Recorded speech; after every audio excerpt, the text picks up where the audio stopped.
मेरे प्रिय भाई और बहनों, हम लोग कितने ही अच्छे मसीही हों, अच्छे विश्वासी हों, ऐसे कई क्षण आते हैं जब हमें लगता है कि हम अटक गए हैं, हम रुक गए हैं। अभी पिछले बीते एक महीने में मैं अपने में बहुत ज्यादा शारीरिक पीड़ाएं महसूस कर रहा था। मैंने स्वयं महसूस किया कि अटक गया हूं, रुक गया हूं। जैसे तालाब है, तालाब का पानी पड़ा रहता है तो सड़ने लगता है।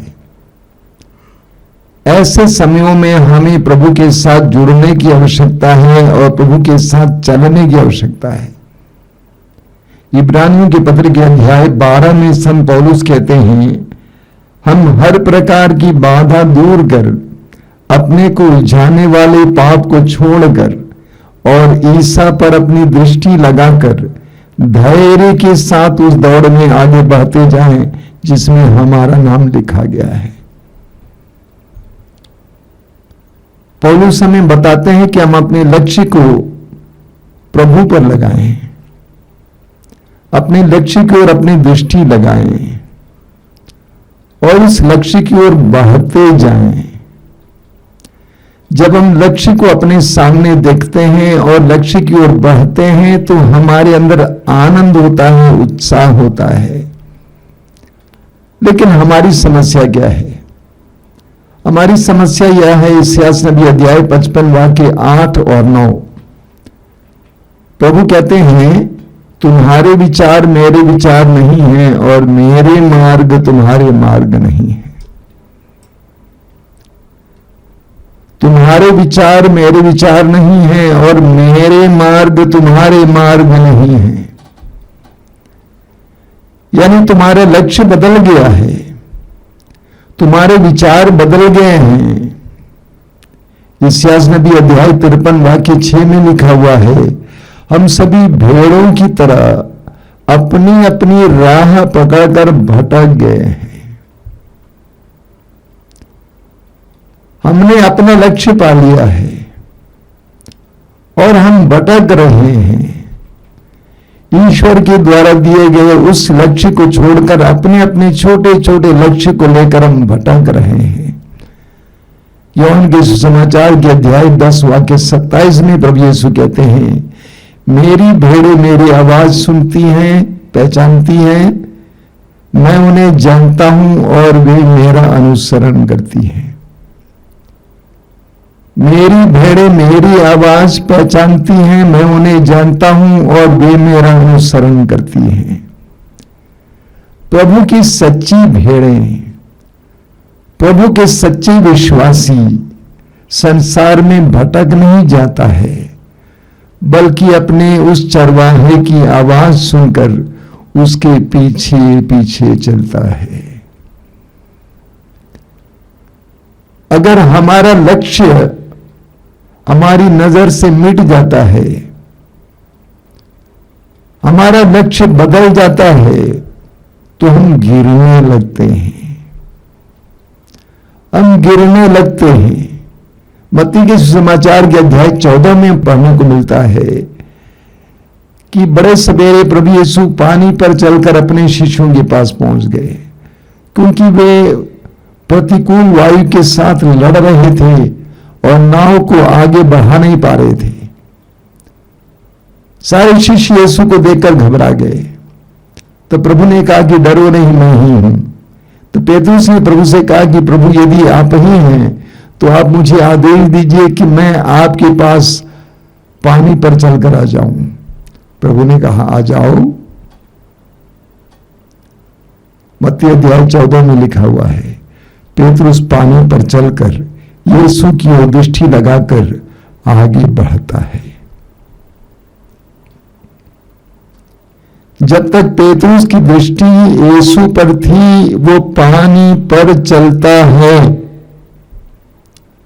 लेकिन वाक्य 30 में हम पढ़ते हैं कि पेतरुस चारों ओर देखने लगा। गहरा पानी, आंधी, लहरें, जब वो चारों ओर देखने लगा तो वो डूबने लगा। हम विश्वासियों के लिए, मसीहियों के लिए यह एक सुंदर उदाहरण है। जब तक हमारा लक्ष्य यीशु है, यीशु पर हमारी दृष्टि गड़ी हुई है, तब हम आराम से इस पानी पर चल पाएंगे। लेकिन जब हमारी दृष्टि वहां से भटक जाती है, हम यहां वहां देखने लगते हैं, लोगों को सुनने लगते हैं, लोगों की बातों को मानने लगते हैं,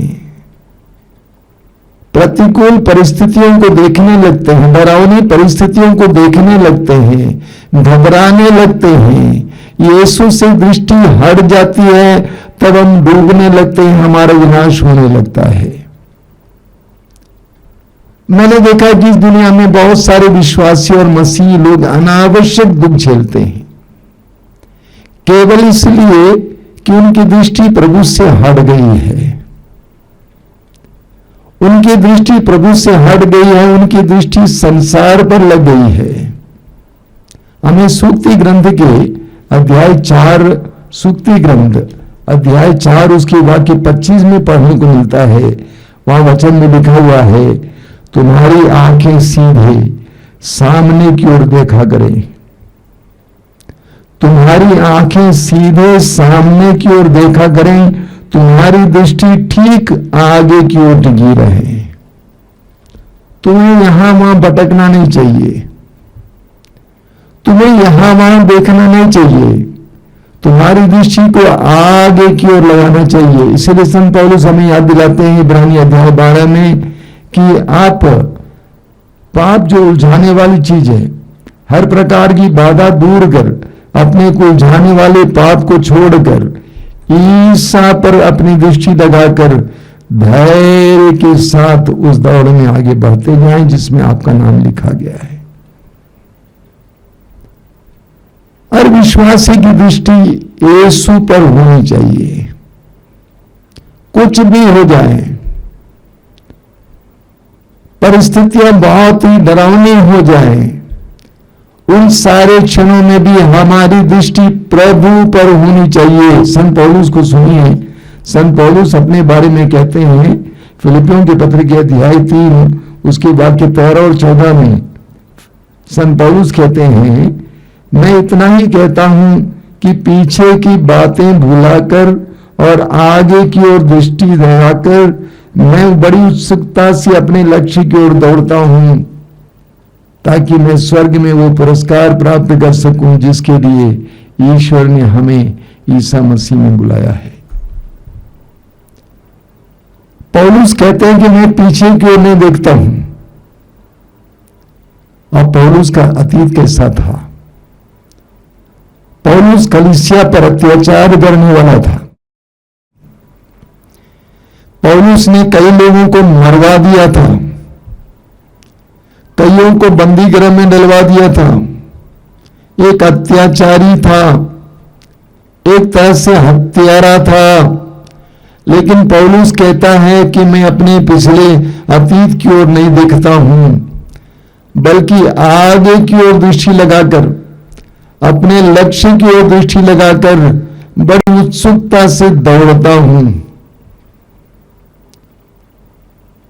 आगे की ओर दृष्टि लगाकर बड़ी उत्सुकता से दौड़ता हूं। मेरे प्रिय भाई और बहनों, हमारे जीवन में हमारा लक्ष्य सामने होना चाहिए और उस लक्ष्य की ओर हमें देखना चाहिए और उसकी ओर दौड़ना चाहिए। हमें दानियल के ग्रंथ के अध्याय 13 में पढ़ने को मिलता है, सुसन्ना की सुंदर कहानी में उन दो न्यायकर्ताओं के बारे में जो सुसन्ना के शारीरिक सौंदर्य से मोहित हुए। हालांकि वे वृद्ध थे, लेकिन वे उससे मोहित हो गए और उसके साथ रमण करना चाहते थे। उनके बारे में लिखा हुआ वाक्य 9 में, उनका मन इतना विकृत हो गया कि उन्होंने स्वर्ग की ओर नहीं देखा और नैतिकता के नियम भुला दिए। वे ईश्वर के द्वारा नियुक्त न्यायकर्ता थे, लोगों को न्याय दिलाने के लिए नियुक्त किए गए थे, लेकिन उन्होंने ईश्वर की ओर नहीं देखा, स्वर्ग की ओर नहीं देखा। उनकी दृष्टि ईश्वर से हट गई और वे धरती की ओर देखने लगे, मानवीय सौंदर्य की ओर देखने लगे, और नतीजा क्या हुआ? उन दोनों का विनाश हो जाता है, वे मार डाले जाते हैं।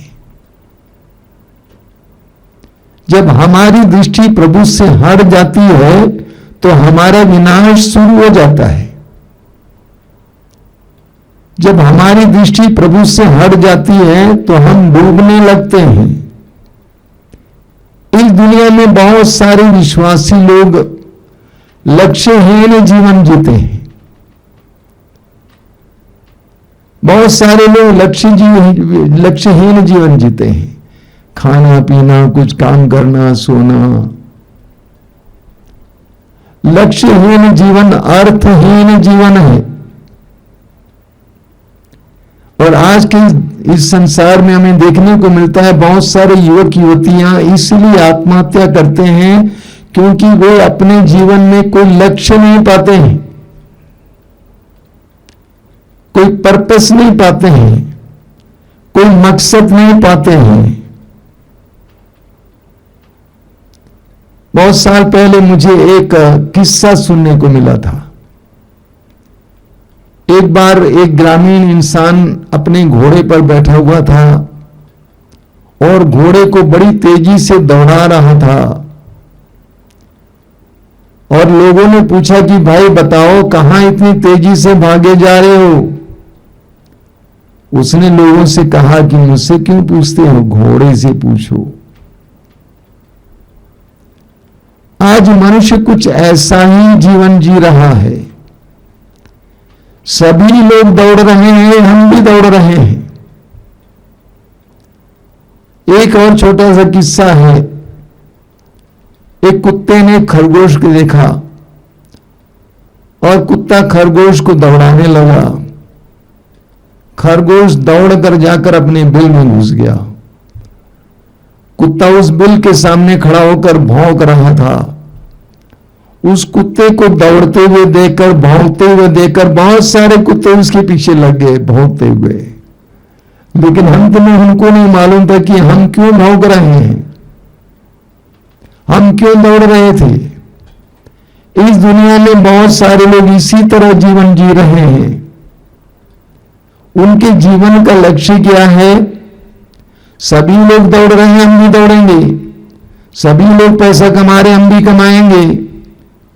सभी लोग ये कर रहे हैं, हम भी करेंगे। लक्ष्यहीन जीवन जीते हैं। यूहन्ना के सुसमाचार के अध्याय 1 में हम पढ़ते हैं,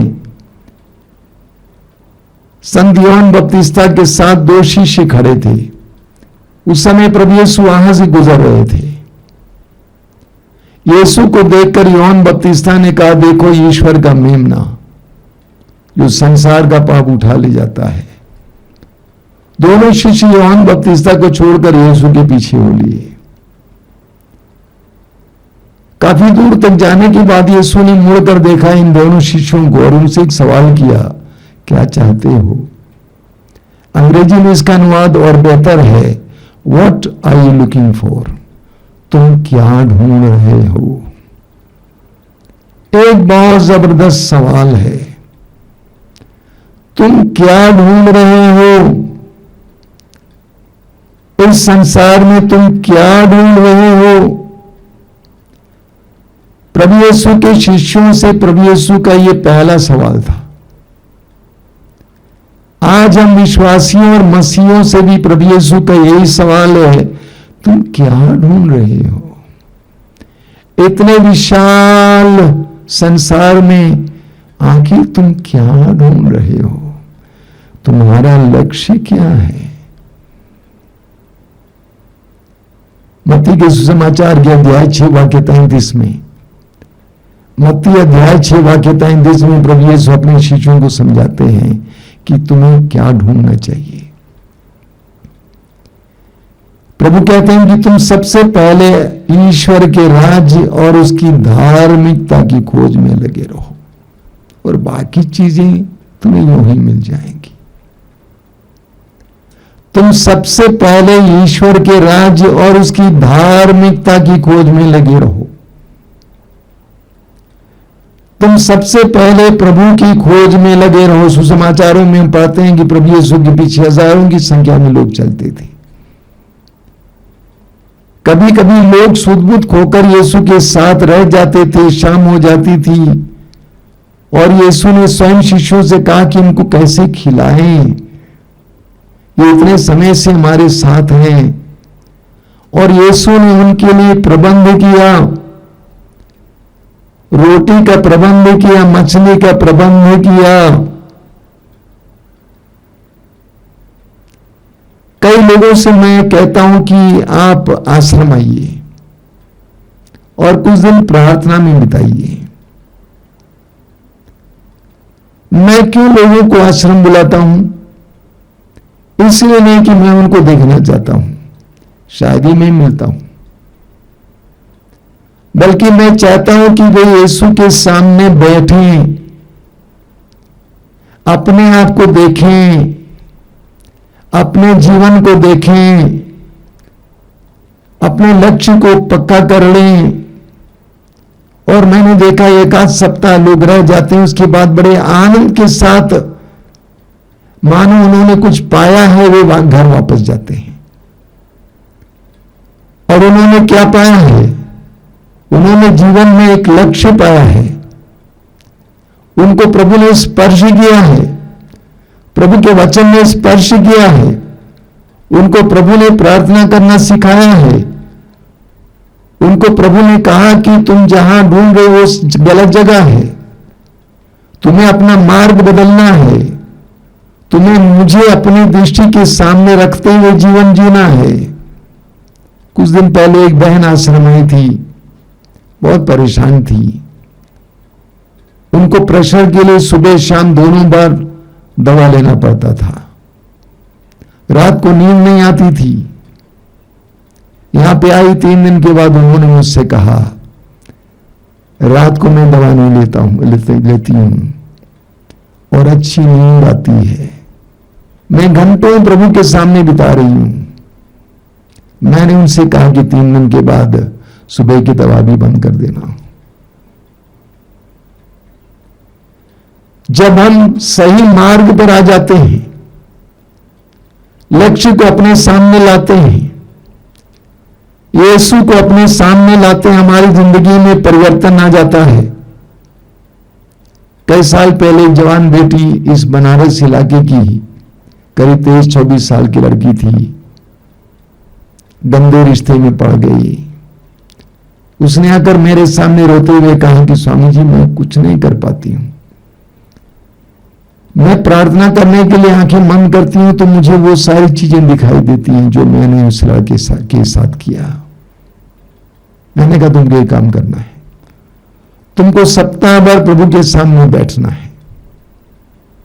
और वो लड़की आई, प्रभु के सामने बैठी, उसका मन पूरी तरह से स्वच्छ हो गया,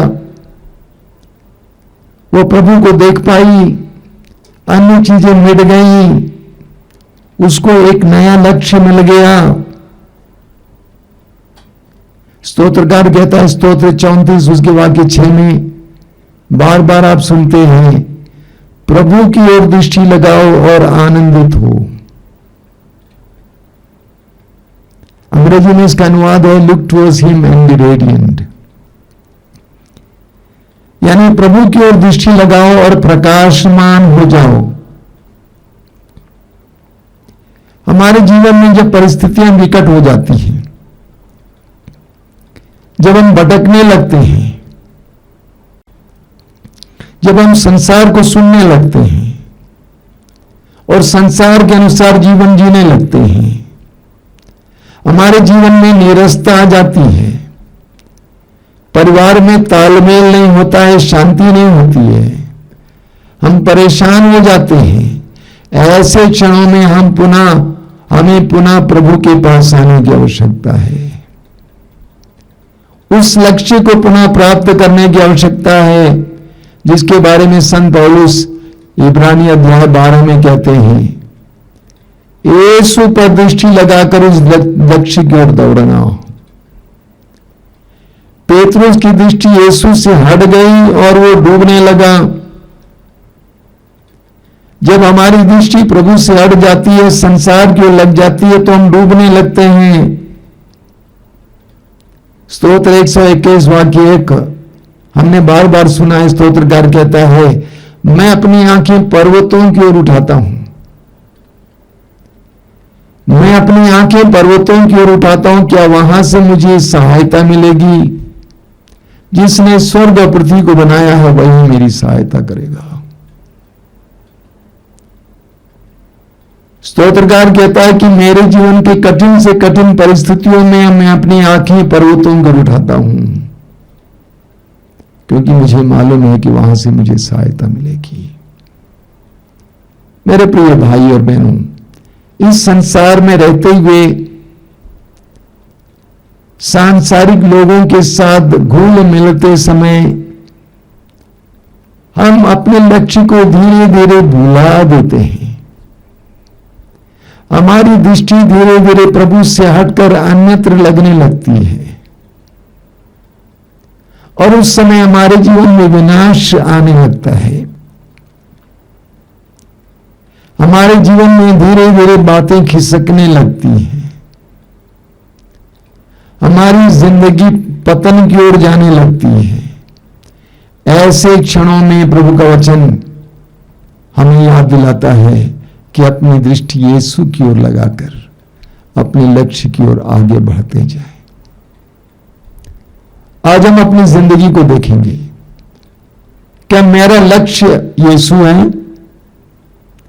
क्या मेरी आंखें प्रभु पर लगी हुई हैं? स्तोत्र 16 वाक्य 8 में स्तोत्रकार कहता है, मैं प्रभु को सदा अपनी आंखों के सामने रखता हूं। मेरे जीवन में कुछ भी हो जाए,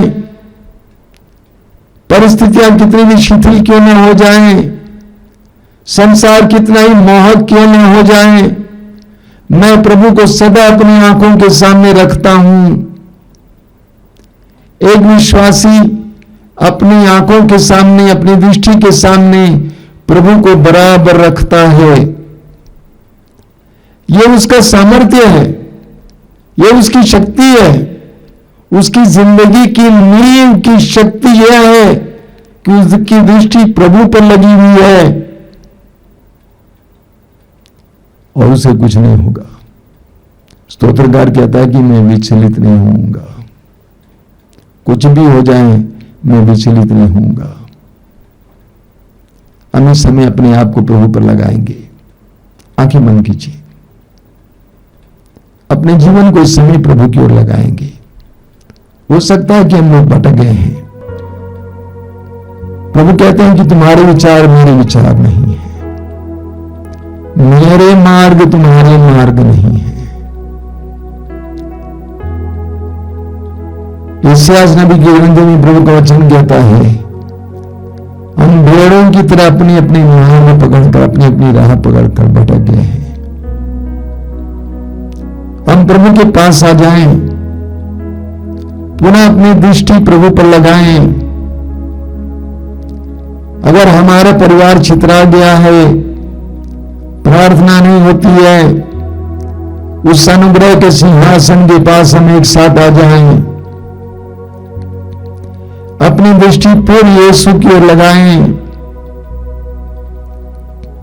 हमारे जीवन में पुनः आनंद आएगा, उत्साह आएगा।